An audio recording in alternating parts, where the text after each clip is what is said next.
बिस्मिल्लाहिर्रहमानिर्रहीम। अस्सलामुअलैकुम स्टूडेंट्स, आज के इस लेक्चर में हम रिव्यू एक्सरसाइज यूनिट नंबर 11 यानी कि आधा मश्क हम सॉल्व करेंगे। और इसमें पैरेललोग्राम से रिलेटेड कुछ क्वेश्चंस हैं जो लास्ट टाइम हम डेफिनेशन यानी उसकी जो तारीफ़ पढ़ी है और उससे रिलेटेड इसकी जो प्रॉपर्टीज़ हैं कि पैरेललोग्राम में क्या क्या उनकी खसूसियात हैं उनको डिस्कस किया था। उसी बेस पे आज ये हम एक्सरसाइज सॉल्व करेंगे। क्वेश्चन नंबर 3 है बेटा, find the unknowns in the given figure. सामने दी गई शक्ल में नामालूम x, y, m और n की मिकदार मालूम करनी है। ये हमारे पास बेटा कुछ unknown quantities x, y, n और m हैं। ये हमने फाइंड आउट करने हैं और ये सारे के सारे हैं एंगल्स। तो यहाँ पे हमने प्रॉपर्टीज़ को यूज़ करना है मतवाज़िउल इज़ला यानी कि पैरेललोग्राम की प्रॉपर्टीज़ को यूज़ करके ये फाइंड आउट करने हैं। तो आइए सॉल्यूशन की तरफ चलते हैं कि since A B C D is a parallelogram. देखें कि हमारे पास given figure A B C D ये हमें क्वेश्चन में गिवन है कि ये एक मतवाज़िउल इज़ला है। तो आपने इनको लिखना है, बताना है। इन विच जिसमें गिवन आपको है बेटा मेजरमेंट ऑफ एंगल ए, आप डायग्राम में देखें तो 75 डिग्रीज़ यानी ये गिवन है, मालूम है। तो अब हम क्या करते हैं, देखें किसी पैरेललोग्राम के जो अपोजिट एंगल होते हैं, मुखालिफ जो ज़ाविये होते हैं वो बराबर होते हैं, कांग्रुएंट मुतमासल होते हैं। तो ये प्रॉपर्टी यूज़ करके मैंने लिखा measurement of angle C is equal to measurement of angle A. देखें बेटा, ये है सी और ये है ए, ये दोनों एंगल्स आपस में इक्वल हैं। क्यों कि ये अपोजिट एंगल्स हैं यानी बिलमुकाबल ज़ाविये हैं। तो मतवाज़िल इज़ला के बिलमुकाबल ज़ाविये बराबर होते हैं, ज़ाविया ए बराबर सी और ज़ाविया बी बराबर डी। इस वजह से चूँकि ए की कीमत 75 डिग्रीज़ मेजरमेंट हमें दी गई है वो हम यहाँ पे पुट करेंगे। तो इसका मतलब, और जो ज़ाविया सी है वो उसने एन से ज़ाहिर किया है, इसका मतलब angle N is equal to 75 degrees. तो ज़ाविया एन की मिकदार 75 डिग्रीज़ हमारे पास हासिल हो गई। तो एक नामालूम आपने मालूम कर लिया। इसके बाद उसने कहा जी angle y is equal to measurement of angle a। ज़रा गौर कीजिए, एंगल y है जो b पॉइंट पे एक्सटर्नल एंगल है, जो b नुक्ता पर बैरूनी ज़ाविया है वो y है, जो अंदरूनी ज़ाविया है वो x है। तो यहाँ पे वो कह रहा है कि ज़ाविया a और ज़ाविया y जो b नुक्ता पर बैरूनी बाहर की तरफ बन रहा है, ये दोनों भी बेटा आपस में इक्वल होंगे। तो इसकी क्या वजह है, ये दोनों इक्वल क्यों हैं? कॉरेस्पॉन्डिंग एंगल्स, मुतनाज़रा ज़ाविये।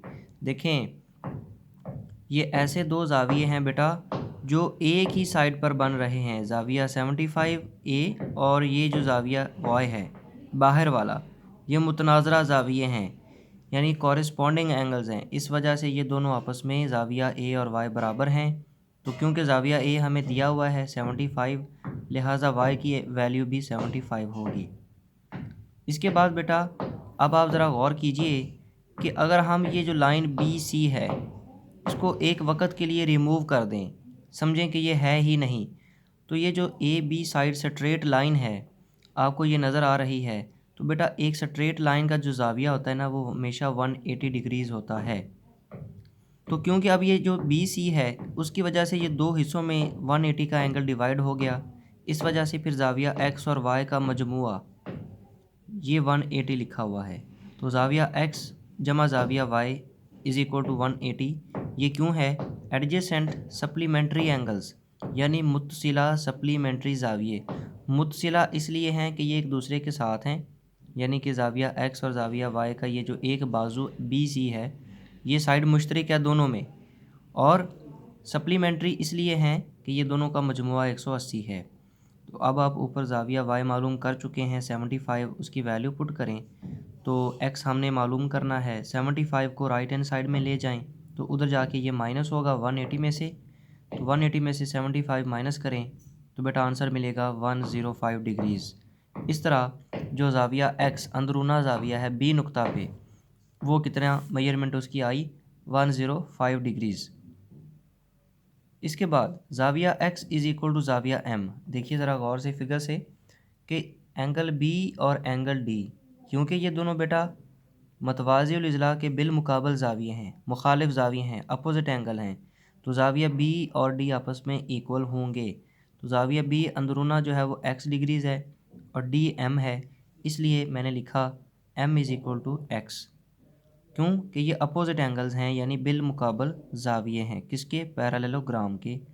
तो बेटा ज़ाविया x अभी आपने फाइंड किया 105 डिग्रीज़, उसकी वैल्यू पुट कर दें तो ज़ाविया m की मिकदार फिर 105 आएगी, क्योंकि ज़ाविया m और x आपस में इक्वल हैं कि ये बिलमुकाबल ज़ाविये हैं।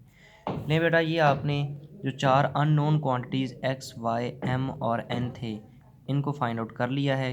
यही हमारा इसमें क्वेश्चन में टारगेट था कि आपने इन अननोन क्वांटिटीज़ को फाइंड आउट करना था।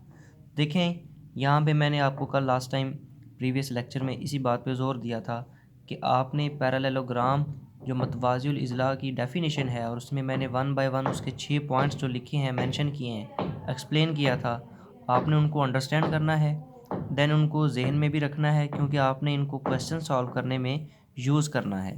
तो बुक में जो लिखी हुई है डेफिनेशन वो बड़ी सिंपल सी है, उससे आपको इतनी ज़्यादा क्लियरेंस नहीं मिलती।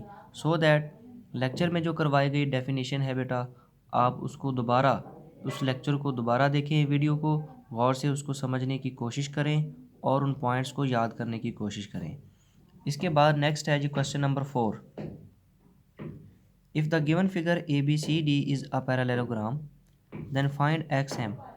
कि बेटा आपको डायग्राम ABCD ये गिवन है कि ये एक मतवाज़िउल इज़्ला है, तो x और m की मिकदार मालूम करें। तो बेटा x कहाँ में नज़र आ रहा है, देखें ज़ाविया C में, और m नज़र आ रहा है ज़ाविया D में। हमने ये x और m मालूम करने हैं। चलते हैं सोल्यूशन की तरफ।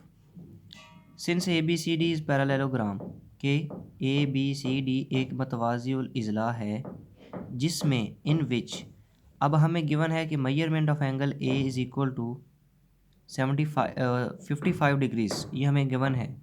तो फिर क्या होगा कि ये मतवाज़िल इज़्ला में ज़ाविया A और C आपस में इक्वल होंगे। Measurement of angle A is equal to measurement of angle C, और ये दोनों इक्वल क्यों हैं कि ये अपोजिट एंगल हैं पैरेललोग्राम के, ये मतवाज़िल इज़्ला के बिलमुकाबल ज़ाविये हैं। तो बेटा ज़ाविया A हमें डायग्राम में गिवन है 55, ये उसकी वैल्यू पुट कर दें, और ज़ाविया C जो है वो उसने ज़ाहिर किया है 11x के साथ। तो एंगल C की जगह पे आपने 11x लिखना है। हमने क्योंकि क्वेश्चन में x मालूम करना है, तो x आप यहाँ पे रखेंगे। 11 जो मल्टीप्लाई हो रहा है इसको लेफ़्ट हैंड साइड में ले जाएं, तो 55 के नीचे ये डिवाइड होगा। 55 को 11 पर डिवाइड कर दें तो x की वैल्यू आपको मिल जाएगी 5। इस तरह हमने x मालूम कर लिया, जिसकी कीमत क्या आ गई, 5। अब हमारा अगला काम है m मालूम करना है।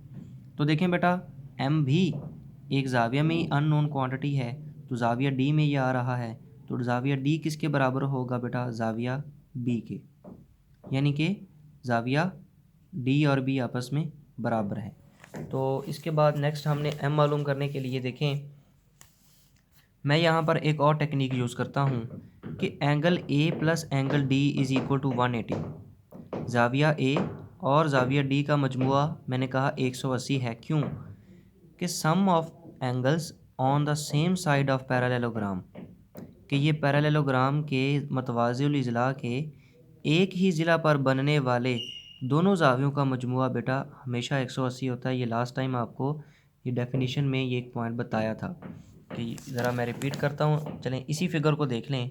अगर आप इस फिगर में देखें, एक साइड है LM, इस पर दो बनने वाले ज़ाविया हैं बेटा, एक L और एक M।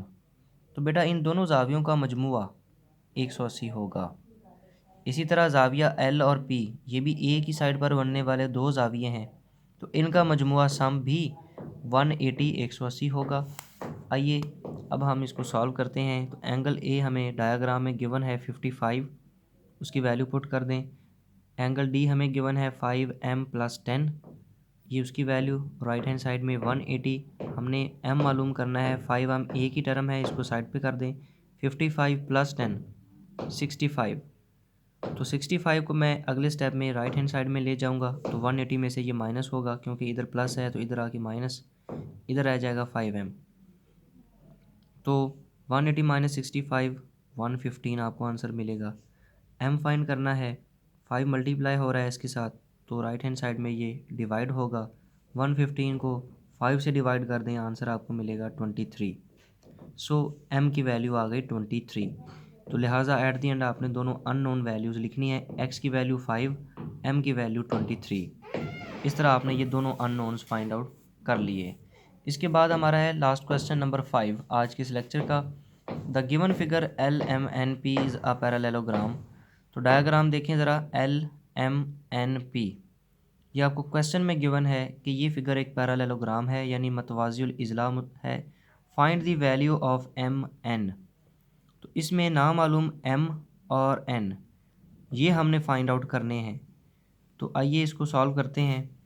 Since LMNP is a parallelogram, कि जैसा कि LMNP एक मतवाज़िउल इज़्ला है, ये हमें मालूम है, क्वेश्चन में गिवन है स्टेटमेंट में। इन विच जिसमें, अब आप देखें कि क्योंकि ये सारी क्वांटिटीज़ आ रही हैं एज ए साइड, इज़्ला में ये आ रही हैं, ज़ावियों का इसमें कोई ताल्लुक़ नहीं है। तो अब हम कहेंगे कि LP ये साइड कांग्रुएंट मुतमासल है MN साइड के। ज़रा गौर से देखें डायग्राम में, LP ये साइड और MN इसके मुखालिफ ये साइड, ये दोनों साइड्स आपस में कांग्रुएंट हैं। क्यों? कि ये अपोजिट साइड्स हैं पैरेललोग्राम की, तो इसलिए ये क्या होंगी, मुतमासल होंगी। मतवाज़िल इज़्ला के बिलमुकाबल इज़्ला मुतमासल होते हैं। तो LP इसकी वैल्यू आपको गिवन है बेटा 4m + n, ये आप उसकी जगह पे लिखेंगे। MN इसकी वैल्यू है 10, ये आप लिखेंगे। हमने यहाँ से क्या करना है कि n को इसी साइड पे रखते हैं, 4m राइट हैंड साइड में ले जाएं तो माइनस हो जाएगा। तो n = 10 - 4m, ये आप इसको इक्वेशन नंबर 1 का नाम दे देंगे। नाउ अब हम क्या करेंगे, एंड दूसरा ये कि दूसरी साइड है LM और इसके मुखालिफ साइड है PN, ये दोनों भी आपस में कांग्रुएंट यानी मुतमासल होंगी, क्योंकि ये दोनों साइड्स भी क्या हैं, ये दोनों इज़्ला भी बिलमुकाबल इज़्ला हैं मतवाज़िल इज़्ला के, अपोजिट साइड्स हैं पैरेललोग्राम की। तो लिहाजा LM और PN ये दोनों इज़्ला, ये दोनों साइड्स भी आपस में मुतमासल होंगी। तो LM हमें क्या गिवन है, डायग्राम में देखें 8m - 4n, PN आपको गिवन है 8, तो ये वैल्यूज़ पुट कर दें। अब हम यहाँ पे क्या करेंगे, 8m वैसे ही लिखेंगे, -4 भी वैसे ही। ये जो n है इसकी जगह पे ऊपर वाली इक्वेशन 1 से आपने जो वैल्यू लिखी थी n = 10 - 4m, ये n की वैल्यू हम यहाँ पे पुट करेंगे, दर्ज करेंगे। तो n की जगह पे 10 - 4m ब्रैकेट में आपने इसको लिखना है। राइट हैंड साइड में 8 चल रहा है, वो आप लिखते ही जाएंगे। तो अब हम क्या करते हैं, 4 को अंदर दोनों रकमों से ज़रब देते हैं। 10 × 4 = 40, लेकिन अलामत नेगेटिव की आएगी क्योंकि ब्रैकेट के बाहर वाला नंबर नेगेटिव है। तो -4 को -4m से मल्टीप्लाई करें, ये दोनों नेगेटिव हैं तो प्लस हो जाएगा, 4 4 16 और m उसके साथ वैसे ही लिखा जाएगा। अब आप 16m और 8m ये दोनों क्वांटिटीज़ m वाली को ऐड अप कर लें, तो आंसर मिलेगा 24m, यानी 16 और 8 24m। -40 राइट हैंड साइड में चला गया तो +40 और 8 में वो ऐड हो जाएगा, 8 और 40 48 हो गई। तो 24 जो ज़रब हो रहा है बेटा m के साथ, राइट हैंड साइड में जाएगा तो डिवाइड होगा, तकसीम, क्योंकि ज़रब का उलट अमल तकसीम है। 48 को 24 पे तकसीम करें तो m की कीमत आपको मिल जाएगी 2। इस तरह हमने एक नामालूम m की कीमत फाइंड आउट कर ली है और उसकी वैल्यू क्या आ गई है 2। अब आप यहाँ पे जो m की वैल्यू हासिल हुई, इसको आप इक्वेशन नंबर 1 में m की जगह पे पुट करें, दर्ज करें, तो आपको n की कीमत मालूम हो जाएगी। यही काम हमने यहाँ पे करना है। पुट m = 2 इन इक्वेशन 1, यानी मुसावात 1 में m = 2 दर्ज करने से n = 10 - 4 और इस m की जगह पे 2, ये 2 जो अभी हमने m की वैल्यू फाइंड आउट की है, 4 को 2 से मल्टीप्लाई करें 8, 10 में से 8 माइनस किया तो आंसर मिल गया 2। सो n की कीमत वैल्यू भी 2 आ गई। यही दो नाम मालूम थे m और n, जिनकी वैल्यूज़ हमने फाइंड आउट की। कौन सी प्रॉपर्टी को यूज़ करते हुए कि पैरेललोग्राम में अपोजिट साइड्स यानी जो मुखालिफ इज़्ला हैं वो बेटा आपस में कांग्रुएंट होते हैं, यानी वो मुतमासिल होते हैं। इसी तरह मुखालिफ ज़ाविये भी यानी कि अपोजिट एंगल भी वो क्या होते हैं, कांग्रुएंट होते हैं, वो भी मुतमासिल होते हैं। तो ये था बेटा आज का लेक्चर, जिसमें हमने पैरेललोग्राम मतवाज़िउल इज़ला की डेफिनेशन में लिखी हुई प्रॉपर्टीज़ को यूज़ करते हुए अननोन क्वांटिटीज़ जो किसी पैरेललोग्राम के डायग्राम में गिवन हैं उनको फाइंड आउट करना सीखा। और एक बात मैं आपको बताता चलूँ कि आपने महज ये सिर्फ सिंप्लीफिकेशन कैलकुलेशन ही नहीं करनी, बल्कि इनके साथ लिखे हुए ये जो रेफरेंस हैं, हवाले हैं, इनको भी एज़ इट इज़ ही लिखना है जब आप क्वेश्चन सॉल्व करेंगे, टेस्ट में करेंगे या आप अपने तौर पे प्रैक्टिस करेंगे। क्योंकि बेटा इन हवालों के अगर आप नहीं लिखेंगे तो मार्क्स आपके कटेंगे। सो ये आपने बात जहन में रखनी है कि इन डायग्राम्स को सॉल्व करते हुए ये जो हवाले हैं, यानी ये जो रेफरेंस हैं, कि हमने अगर इन दो ज़ावियों को बराबर लिखा है, कहा है, तो क्या रीज़न है कि ये दोनों बराबर हैं, उसकी रीज़न आपने साथ ये लिखनी है कि सिंस अपोजिट एंगल्स, यानी कि बिलमुकाबल ज़ाविये। इसी तरह इन दोनों को बराबर अगर हमने लिखा था तो उसकी रीज़न लिखी है कि कॉरेस्पॉन्डिंग एंगल्स मुतनाज़रा ज़ाविये। इनको अगर आपने सम इक्वल टू 180 लिखा तो इसकी रीज़न हमने बताई एडजेसेंट सप्लीमेंट्री एंगल, यानी मुत्तसिला सप्लीमेंट्री ज़ाविये। तो इन रेफरेंसेस को आपने लिखना सीखना है, और ये लिखने तब भी आएंगे जब आप डायग्राम से पहले आप ये जो डेफिनेशन है पैरेललोग्राम की उसको एक दफ़ा दोबारा देखें, उसको समझें और उसके वन बाय वन 6 पॉइंट्स को याद करें। उन्हीं पॉइंट्स को आपने इन डायग्राम्स को सॉल्व करने में यूज़ करना है। तो अगर आप वो डेफिनेशन याद कर लेंगे तो ये भी इंशाल्लाह आपको रेफरेंस याद हो जाएंगे। अल्लाह हाफिज़।